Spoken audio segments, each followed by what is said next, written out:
Okay, welcome to The Long View with me, Jon Jordan. What game we're looking at today is Bounty Stars. So Bounty Stars is developed by UK developer Mediatonic, and it's published by DeNA, the big Japanese publisher. And it's an interesting little game. I say that without being disparaging, but it is a different kind of game. It's kind of quite surprised, I guess, that DeNA published it. I've been playing it a little bit, so this is around about my day 3 retention video. So maybe I'm playing it for 4 days actually. But so what you have is 2 different sorts of gameplay in the same game. So let's go, just maybe go and do something. So basically what we are is we're bounty hunters. You can see at the bottom of the screen I've got 4 people in my squad, and there's that part of the squad kind of RPG element, and then there's this kind of space, a little kind of mini, almost like a mini game, a little space shooting game. So at the moment there's our spaceship. We're trying to track down someone. The radar is supposedly telling us where to go. Let's go here. So every time we move a node, it uses up some energy. So here's like a little something's going to go on, and we have to choose what to do. Normally a battle, or sometimes there's the guy we wanted. That's easy, quick. So we're going to go into 2 battles here, actually, I think. So there's quite a lot of narrative here, which some people like, some people won't. Some of it's quite funny, obviously, as these games tend to be. A lot of it starts repeating, so that's not so interesting. Obviously, you can just flip through it quickly if you don't want to bomb with it. So here we are. So destroy the target. So you can see the target's there. So that's the main guy we're after, and he's got 4 kind of ships around him. We don't need to destroy them to do the battles, but we can do. So these are our 4 ships. So we just kind of pull this around. We can use our boost to boost the range, to intercept the target. We can reroute power, sacrifice health for damage and accuracy. So a different ship here. Use the damage accelerator. This is the same ship as before. So we can boost again, and I'll put this around. And here's the main ship, and we'll just do that. So we choose our moves, turn-based. Off we go. So you see we're just focusing on the target, which may not be a sensible thing to do, but anyway, let's just get on with it. Oh, that one's not looking so good, is she? Okay.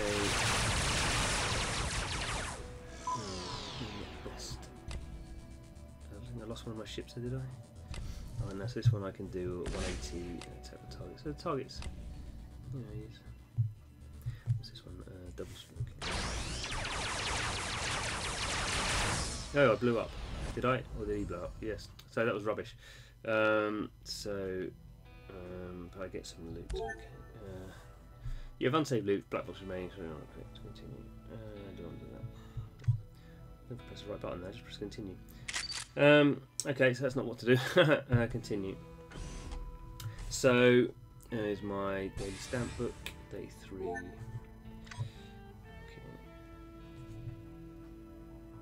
What am I doing now? So, in my crew quarters, how are we doing here? No levelling up. What gear have I got? Oh, I've got this gear. Now what's this? Okay, so let's try and use some of that. So there's a typical kind of levelling up. Training items. Oh no, so it's not training items. Okay, it's only day 3, so I don't really know what I'm doing. So how do I use those then? Oh, trash and okay, there's some gifts in there. So this is where I get my rewards. So, oh, so I've got 2 of them. Yeah, okay, so I can consume this one, typical RPG. And I could use one of these, but I haven't got enough gold because that just takes up far too much gold. So I'm gold limited. So let's just use a little bit of gold and train him up. So in other games, because it's the same character, sometimes you would actually then do more than just train him. You'd actually gain another star. This doesn't seem to do that.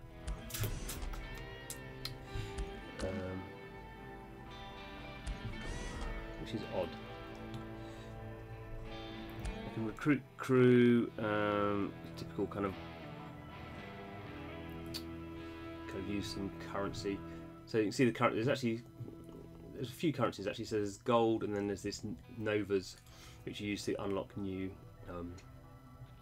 crew members, then there's the energy, which is all 3, and then there's the credits, which are kind of an in-mission currency. So it's a kind of two soft currencies for used in different ways. We go to our hangar. Anything going on here? No. So those are our ships. We can obviously buy more ships. I don't think I can remember. It have to be a high level. Yeah, only level 5. So quite limited in what I can do at the moment. Could continue the campaign. So the campaign is.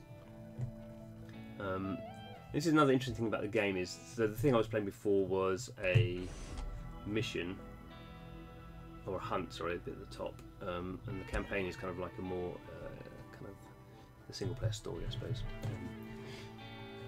And in it, but equally it's kind of maybe a little bit hard to explain, but it's kind of almost like an endless mission in the sense you go as far as you can with the resources you have. So the kind of energy system is the amount of jumps you have. So this one, I'm going to start this mission. I'm going to get 6 jumps and 20 of the in-mission currency, 200 of. So I'm going to go up to 9 jumps. Should do. Yeah. So I basically go as far as I can with 9 jumps, and then the other kind of jump currency I pick up along the way, and then that kind of campaign's finished, either failed or completed. And if it's completed, I kind of have to go to the next one. So it's kind of an interesting kind of structure, really.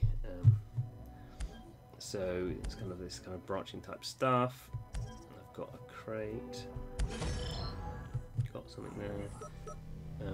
But equally, it's a little bit kind of clunky as well. So because I suppose it's supposed to add kind of interest that you don't really know what you're doing. Or you don't really know what you're going to get, and there's a randomness into it. But what you generally find is basically you just want to finish the mission, and you basically end up going through all this kind of stuff where again I have to do another attack here, which I don't really want to do. I just want to go and complete the mission. This is just like part of the mission. So it's just pretty simple. So I was attacking them from behind, so that was a bit easier because they couldn't put their weapon systems on me. They just went a missile at me, and then some more of their ships have arrived. So you can see at the top it says waves. It just kind of takes quite a lot of time to do all this, and you can't autoplay any of it because it's kind of fairly complex movement that to autoplay would be. Oh, there's more incoming. It would be pretty hard to do. So you've kind of got this system where you're not quite sure that what you're doing. It's kind of fun to begin with, and still at the moment at day 3 kind of fun, but becoming a little bit tedious. And this, because this is supposed to be the point, these are very rubbish kind of ships I've got because it's the first kind of set. It's quite difficult to do as well, so you don't feel like you just feel a little bit frustrated, which is sad really, because I think there's some really nice parts of the game.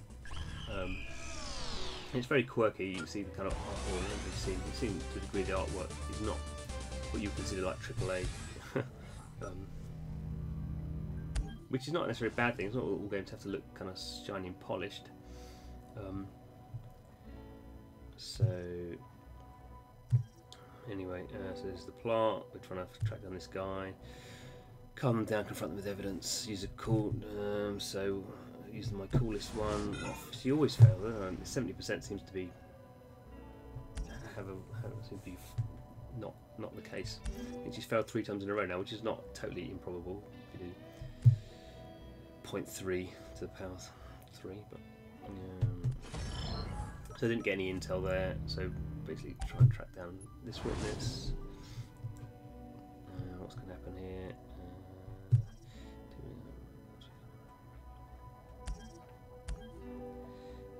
So we can pay them off, threaten them. Let's try that. Okay. Again, so the problem with this narrative branching stuff is I've seen this dialogue before. I mean, it just repeats itself. So I don't really get the intel. It's just kind of like an abstract thing. I get my intel is improved. I've only got 5 jumps left.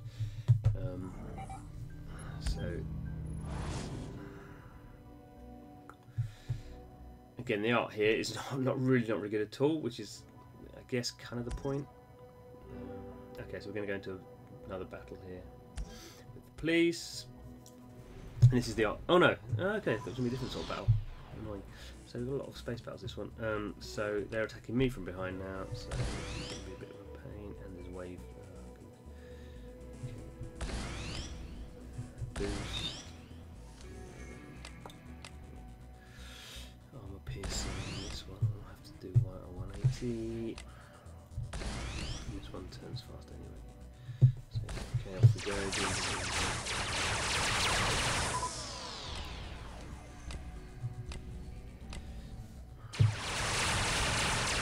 All the time my ship's taking damage, and the interesting thing about during the campaign, you kind of the damage, you can repair ships, but the damage kind of stays with you, so it's quite makes it quite unlikely you're going to finish what you want to do. Maybe on the ship.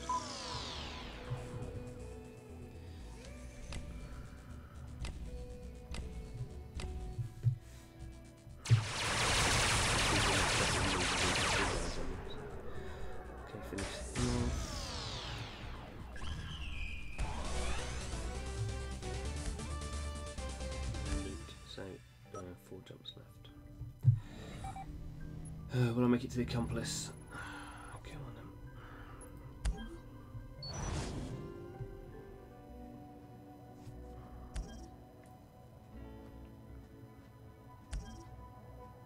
then. Hey, that's him.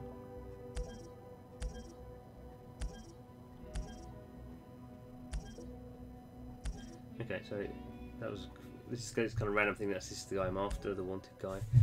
So, so we'll do better this time. I'll destroy the other ones. Destroy the target, shall we? That one will boost.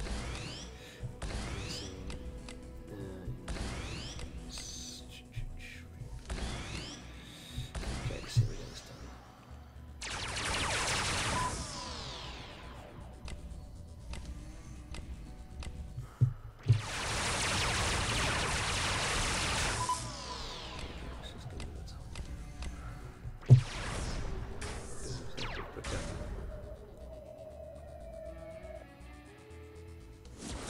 And now we're going to this. This is the RPG stuff. So we've destroyed the ship, and now we've got to destroy the actual people.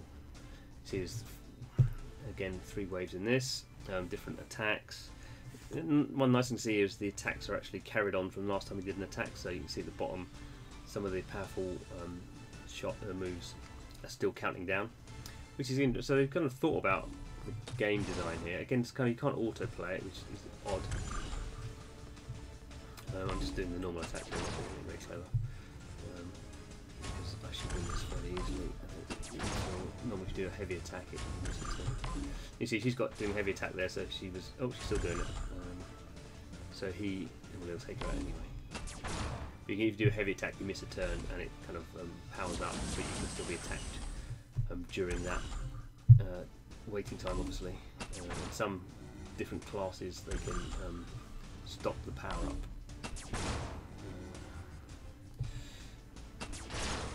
So see, again, this is kind of like it's a classic thing of the art style, which is, you know, actually the character design is certainly quirky, but I don't think bad at all. She's gonna fire. But kind of the background is just a little bit in-turn design, I think, which you know, but it all adds up. I mean, it makes the game characteristic. So this is the actual main guy. He's a more powerful character. So here maybe we can do. A power. No, he's going to die anyway. I was going to do a powered up shot. Or we can show which one? Long charge. So she'll just power up like that, but it probably won't have a chance to do it because he's dead. So I should point out, actually, in this game, I have spent some money. So that character there with the pink hair was one that I kind of acquired. She's a higher level character than you would have at this point without spending money.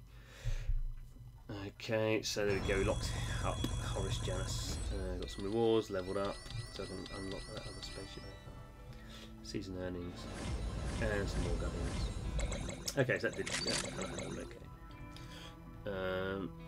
Okay. I've got some new crew, so I can use her. She's only 1 star. She just turns up all the time. So hangar, good. Now that one's out of action. these ones can be leveled up, so I can upgrade because we've got some schematics, so it costs money. Yes, I can level up this one. Engines. And I can buy more ships. I probably haven't got enough money now, but I can buy this one, the Privateer, 4,000. No, I haven't got enough money, can't do it. But the option's there.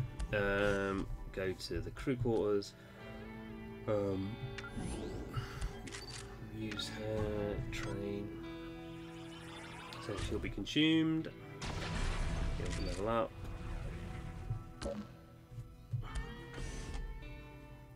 And off we go again. There's this leagues. I'm not using the league. Oh, so there's the leagues, and that just tells me something wrong with my connection. Something wrong with my connection. Okay, well, that didn't work very well. So the leagues basically just, as far as I can see at the moment, there's no PvP in it, but the leagues just tell you where you are in terms of the top ranked within the top within all the game players in the world. No, it doesn't like that, does it? Okay. So. So Bounty Stars, I do kind of in a quirky way like it because you don't see many of these kind of indie style free-to-play games as a service, whatever you want to describe the kind of current system, and it uses many of the kind of mechanics, certainly the RPG mechanics, but doesn't do them in the kind of way everyone else is doing them, which is quite refreshing when you've played a lot of Chinese RPGs that do exactly the same thing and just have different kind of character look. I mean, this is definitely a different character look, but quite subtle different changes in terms of the currency. But some things you'd expect to have in there don't seem to be in there. So in that way, definitely appeals. Whoever it appeals to would be a more Western market, but clearly won't monetize in anything like the way that a normal squad-based RPG would do. Just because there's just not that kind of endless kind of demand for kind of getting cars and leveling up and kind of I find the gating. I mean, there is this kind of, obviously I couldn't buy a ship, so I could want to buy some more gold maybe. But these games are really focused on getting the characters, and the characters don't seem to work in the same way as in this one is maxed out. Oh, I can promote her. Okay, so I'll do that then.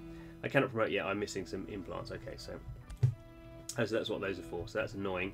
I would have quite liked to do that, and I would potentially at this point like to buy those missing things, but I can't buy them.